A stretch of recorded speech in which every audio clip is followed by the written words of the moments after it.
Hello everyone, কেমন আছো তোমরা সবাই? আশা করছি তোমরা সবাই খুব ভালো আছো আর আমিও খুব ভালো আছি। আজকের ভয়েসটা দিতে না একটু অসুবিধা হচ্ছে, কারণ বাড়িতে এসেছি তো। আর ওই দুটো রুম পাকা ঘরে, তো দুটো রুমেই না লোক আছে। তো আমি এখন আমার শাশুড়ি মার ঘরে বসে আর কি ভয়েসটা দিচ্ছি। আর টিনের ঘরে গরমের সময় কেমন গরম তো জানোই।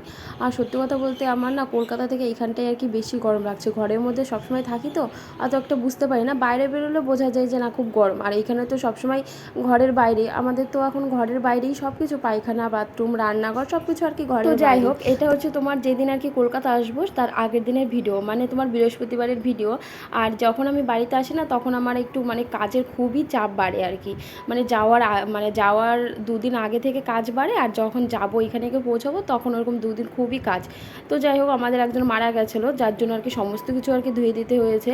আর এইখানেও না খুব অসুবিধা, কারণ জামাকাপড় মিলতেও খুব অসুবিধা হয়। একবার নিচতলায় যাচ্ছি, একবার চারতলায় যাচ্ছি, এইভাবে আর কি জামাকাপড় মিলছি। নিচতলায় একদম তোমার ওই বিছানা চাদর, ওই কাঁথাটা, এই মানে যেগুলো বড় বড় আর কি সেগুলো আর কি নিচে মিলে দিয়েছিলাম, আর উপরে ওর জামাগুলো আর কি মিলে দিয়েছি। আর ওর সমস্ত জামাগুলো আর কি আমি ধুয়ে দিয়েছি আজকে। শুধু অফিসে যেটা পড়ে গেছে সেটা আর কি দিইনি, ওটা আসলে পরে রাত্রে আর কি ধুয়ে দেবো। কারণ আমি থাকলে পরে রোজকার জামা রোজকারই ধুয়ে দিই, আর ও তো সেটা টাইম তো পায় না, ও একমাত্র আর কি ধুয়ে দিতে হয়। রবিবার ছাড়া আর কি টাইম পায় না। অসুবিধা হয় না, কারণ ও তো সারাক্ষণ ঘরের মধ্যেই থাকে। তো ঘরের মধ্যে অত একটু অসুবিধা হয় না, যখন বাইরে বেরোয় মানে তোমার অফিসে যাওয়ার সময়, আসার সময়। আর আমাদের রুম থেকে অবশ্য অফিসটা দেখাই যায়, তবুও সাইকেলে করে যায় তো ওই 5-10 মিনিটের টাইম লেগেই গরম। আর বাইরে না প্রচণ্ড ঘামে, যার জন্য রোজকার জামা রোজ ধুয়ে দিলেই আর কি ভালো হয়। আর জামা তো ঘামের গন্ধ হয়ে যায়, তারপর আর জামাগুলোও নষ্ট হয়ে যায় মানে ঘেমে আর কি। তো যার জন্য আর কি রোজই জামা কাপড় আর কি ধুয়ে দিই। আর এদিকে আমি ব্যাগটা গুছাচ্ছিলাম, অনেক দিন পর বাড়ি যাচ্ছি, প্রায় 1.5 মাস পর বাড়ি যাচ্ছি। বাড়ি মানে ওই মাসের নয়, এপ্রিলের 30 তারিখে বাড়ি থেকে বেরিয়েছে, আর আজকে তোমার যাব হচ্ছে 14 তারিখে। আর একটা কি সমস্যা হয়েছে জানো তো, এর আগে আমাদের 11 তারিখে টিকিট কাটা ছিল, সেদিন আমরা যেতে পারিনি, যেহেতু আমাদের বংশে একজন মারা গেছে, তার জন্য আর কি আমাদের ওই ষষ্ঠীটা আর কি হবে না। ষষ্ঠী হলেও আর কি ওই নিরামিষ খেতে হবে, যার জন্য আর কি যাইনি। তো তারপরে 14 তারিখে টিকিট কেটেছিলাম, সেদিন আর কি আমাদের টিকিট আর কি কনফার্ম হয়নি। আর সামনেই তো ঈদ আছে, যার জন্য তো জানোই কেমন ভিড় হবে। আর খুবই কষ্টে এসেছি, কি বলবো, মানে এত কষ্ট। আমি ওকে বললাম যদি এরপরে এরকম ভিড় হয় না তাহলে আমি আর কি বাড়ি যাবো না, রুমে আর কি ঘুরে চলে যাবো।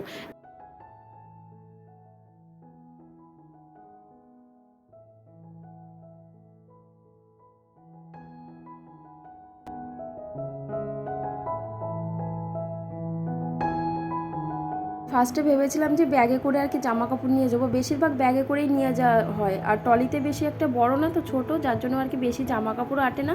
আর বাড়িতে তো যাওয়ার সময় কোনো অসুবিধা হয় না, যখন আসি না তখন কিছু জিনিস আর কি ওইখান থেকে নিয়ে আসি।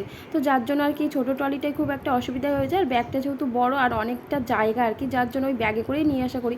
তো কি মনে হলো আজকে যে না ট্রলিটা আর কি নিয়ে যায়, তো ভাগ্যিস ট্রলিটা নিয়ে এসেছিলাম, না হলে যে কি অসুবিধায় পড়তো। ওই ব্যাগ টানাটানি করতে কোথায় রাখতাম, একে তো ওইভাবে যে ব্যাগ রাখে গামছা দিয়ে বেঁধে বেঁধে ঝুলো ঝুলো ওইভাবে যে ব্যাগ রাখে আগেও দেখিনি।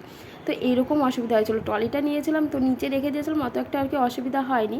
আর এই যে ব্যাগটা আর কি গুছিয়ে নিতে হবে, কারণ মানে এই ব্যাগটা আমার সবসময় আমার কাছে থাকে। দুটো রুমাল নিলাম, একটা দিয়ে ঘাম মুছি, একটা দিয়ে আর কি তোমার ওই হাতটাতে আর কি মুখ মুছি এরকম। তো আর টাকাগুলো মানে খুচরো টাকা আর কি রেখে দিই, কারণ এত রাস্তাঘাটে বেরোলে না তোমার ওই 50-100 টাকা যে কোথায় দিয়ে চলে যায়, কারণ ওই ট্রাফিকে পড়লে ওই মাসিরা এসে টাকা চাইবে, তখন তাদেরকে দিতেই হয়। তারপর তোমার ট্রেনে উঠলে দিতে হয়। এর আগে জানো তো আমার কাছে কোনো খুচরো পয়সা ছিল না, 500 টাকার নোট ছিল, তবুও আমার 500 টাকার নোট ভাঙিয়ে 20 টাকা দিতে হয়েছিল। বললাম যে 10 টাকা নাও, 10 টাকা নেয়নি, 20 টাকা নিয়েছিল। যার জন্য আমি এখন মানে বেরোলে পরে যাওয়া আসা করলে পরে তোমার কমসে কম 50 টাকা তো খুচরো নিয়ে তারপরে আর কি বেরোয়। তাদের 5 টাকা 10 টাকা দিলেও না নিতে চায় না সহজে, কমপক্ষে তোমার 10 টাকা অন্তত দিতেই হবে, না হলে না এই উল্টোপাল্টা কথা বলতে জানি না। হাজবেন্ড থাকলে তো আরও বেশি মানে তারপরে বেশি একটা কথা বলে আর কি, তো তার জন্য আর কি। তো যাই হোক, এসে আমাকে বারবার আর কি ফোন করবে, ফোন করে জিজ্ঞাসা করবে এটা কোথায় ওটা কোথায়। তার জন্য আমি সমস্ত কিছু মানে চাল আটা সমস্ত কিছু ওর একদম সামনে রেখে দিই। আর ওকে মানে সমস্ত করে রেখে যায়, হলুদ ভর্তি করে রেখে যায়, মানে মশলাপাতি যা আছে সমস্ত কিছু আর কি রেখে যায়, যাতে ওর মোটামুটি 15-20 দিন কিংবা 1 মাস মতন চলে যাবে সেই এইভাবে, যাতে আমাকে আর কি ফোন না করতে হয়। ফোন করলেও এটা ওটা সেটা ঠিক আছে, কিন্তু এটা কোথায় ওটা কোথায় এতে ওরও অসুবিধা হবে, যার জন্য আর কি সমস্ত কিছু আর কি গুছিয়ে থুয়ে যায়। এই প্রত্যেকবারই যাওয়ার সময় এইভাবে আর কি যায়, বিছানা চাদর ঠিকঠাক করে থুয়ে যায়, যাতে 10 দিন 15 দিন পর আর বিছনা চাদরটা আর কি চেঞ্জ করতে পারে। যেহেতু তো সারাদিন রুমে তো থাকেই না, থাকার মধ্যে শুধু রাতে এসে ঘুমায়, তাছাড়া আর কি রুমে ওর কি থাকেই না, কারণ সকাল 10টায় বেরিয়ে যায় আর আসে তোমার 6টা 6:30টার দিকে। এসেও আর কি বিছানায় বসে না, সেই চেয়ার টেবিলের সামনেই আর কি গিয়ে বসে। তো শুধু ঘুমানোটুকুনো আর কি বিছানায় বসা, যার জন্য বিছানা চাদরটা তেমন একটা নোংরা হয় না। 15 দিন পর বিছানা চাদরটা চেঞ্জ করলেও আর কি অসুবিধা হয় না। তো সমস্ত বিছানা চাদর টাদর আর কি পেতে ধুয়ে আর কি তো ঠিকঠাক আজকের করে ধুয়ে ভয়েসটা যায়, না আমি যাতে একটু ওর কোনো অন্যরকম, অসুবিধা না খুবই হয়। তাড়াতাড়ি কথাটা বলছি, কারণ এখন তোমার ওই প্রায় 1:45 মতন বাজে, আর আমি ভিডিও না 3টের সময় আর কি আপলোড করি। আর দিনের ভিডিও আমি দিনেই বেশিরভাগ দিই। আর ওইখানে থাকলেও তো একটা অসুবিধা না হয় না, কারণ সবসময় রুমে একাই থাকি। আর এইখানে যেহেতু সব ঘরেই আর কি লোকজন আছে, তারপর আমি এখন চান করিনি। আজকে আমার বাপের বাড়ি যাওয়ার কথা আছে, 3টের দিকে ভাবছি আর কি বেরোবো। অনেকক্ষণ ধরেই ভাবছি যে ঘরটা কখন ফাঁকা হবে, কিন্তু ঘর থেকে তো মানে অনেক দিন পর মানে আমার হাজব্যান্ড আসলে না, ওর কাকার 2 ছেলে সবসময় আর কি ওর কাছে থাকে, যার জন্য আর আমার সবার সামনে না এখনও ভয়েসটা দিতে আমার একটু কেমন কেমনই লাগে, যার জন্য আর কি আমার শাশুড়িমার ঘরে মানে ফ্যানটা আর কি চালিয়ে দিয়েছি হালকা আর কি। অবশ্য আজকের ভয়েসটা সত্যিই খুব অসুবিধা হচ্ছে, তোমরা একটু মানিয়ে নিও।